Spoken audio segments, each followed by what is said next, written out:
Hello friends, आज मैं आपको बताऊंगी Realme 16 5G में आप ऑटो ब्राइटनेस को कैसे ऑन या फिर ऑफ़ कर सकते हैं। तो चलिए फ्रेंड्स, बिना किसी देरी के वीडियो स्टार्ट करते हैं। तो इसके लिए आपको सबसे पहले ऊपर से नीचे की ओर स्वाइप करना है।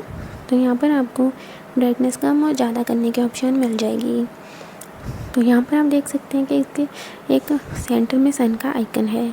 तो आपको सन वाले आइकन पर क्लिक करना है। जैसे आप क्लिक करेंगे तो ऑटो ब्राइटनेस ऑन हो जाएगी। दोबारा क्लिक करेंगे तो ऑटो ब्राइटनेस ऑफ भी हो जाएगी। और अगर आप चाहें तो इसे सेटिंग्स में जाने के बाद भी ऑन या फिर ऑफ़ कर सकते हैं। तो इसके लिए आपको सबसे पहले फ़ोन की सेटिंग्स में जाना है और इसके बाद आपको यहाँ पर डिस्प्ले एंड ब्राइटनेस पर क्लिक कर देना है।